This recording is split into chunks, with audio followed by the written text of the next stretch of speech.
So you can wheel all weekend and then your drive home is nice.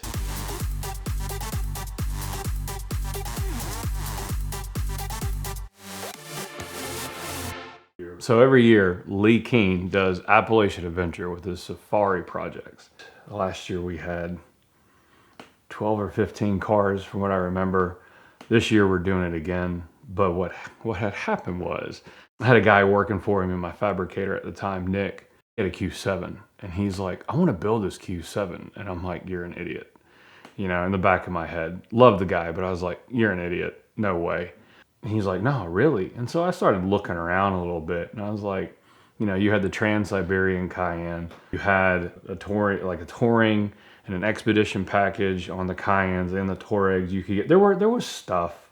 So then I got the idea, and I went to Lee. He was over at the shop one day, and I go, I got an idea. I was like, how about I build a Cayenne and we run in your Appalachian Adventure as a support truck? We'll carry spare parts, tools, whatever you might need. And we'll come along and we can go blast around with you. And Lee does that thing with his lip, and he thought about it, and he goes, I think that'd work. We could do that. And I was like, all right. So I go back to Nick and I go, yeah, Lee said we can build one and go out with them. Let's give it a shot. It's not something you're going to buy and go blistering down the highway. It's an adventure rig. It's to go camp, to go explore, to go have fun with friends. And they're not rock crawlers. You know, we're not trying to see what obstacles we can jump over or crawl over. It's always interesting to see the reactions of people because they're like, is it even capable? And then they're comparing you to a Jeep with 40s. Well, that's a great comparison. I'll take that all day. But that's not what, we're not building it to be a crawler. We're building it to go explore, to go on adventures, to go cook and camp and hang out, and then we'll push the limits. We'll see what it can do, and we've surprised ourselves as well as a lot of other people. We've got one guy who started coming with us on our adventures, and he's in a Jeep, I think a 2008 Wrangler, and he was a big Jeep guy. He was on 37s, and you know he was Jeep. And then he came out with us, and he wheeled with us all weekend at Windrock, and he's seeing how we're moving, how the car moves, how it reacts. You know, we get to talking, and he's like, I'm selling this thing. I'm going Cayenne. Now again, this isn't about how big of a tire you can get and how big of a rock you can crawl over. There is a comfort side to it.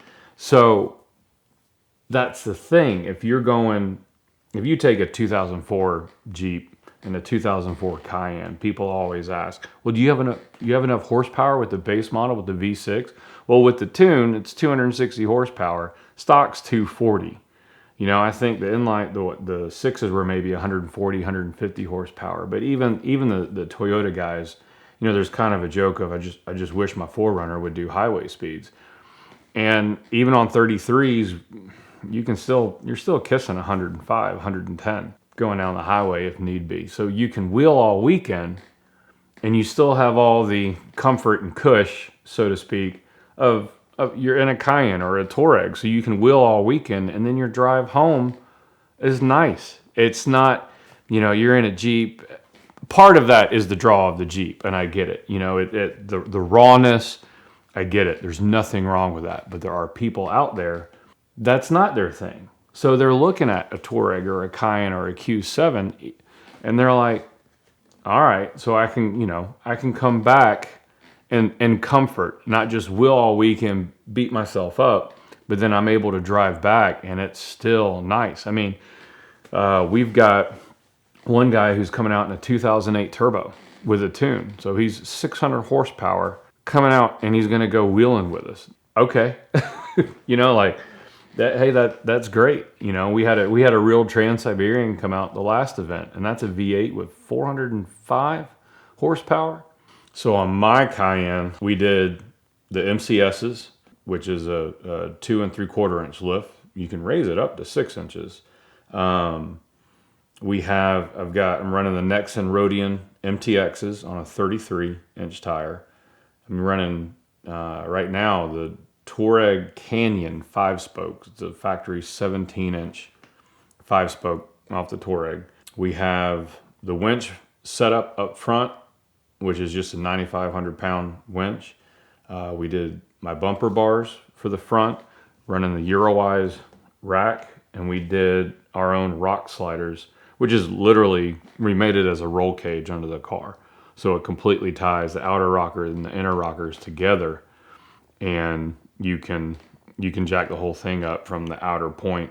It should be as a rock slider is. It can hold the full weight of the car at a central point, you know, smaller than an inch, and it's not gonna bend the slider at all. And then I did the up-down air system from Forge Motorsport that we just take 4 whip hoses that we've connected to the inside of the car, pull them out, deflate the tire or reinflate the tire. I did the snorkel on mine because I've already locked the motor up from hydrolocking. So I did a snorkel because I learned that the hard way.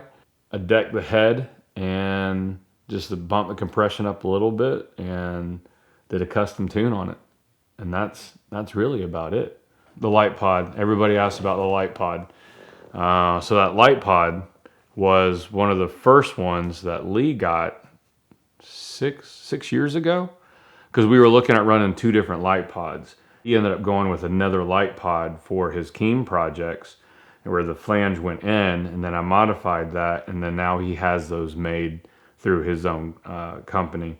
And so I took that original one that sat in my storage for 5 years after that, and I was like, hey, you're not doing anything with this. Can I buy it? And he was like, sure.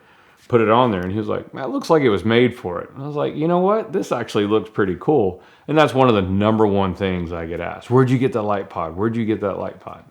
The goal of the Cayenne is to not stop.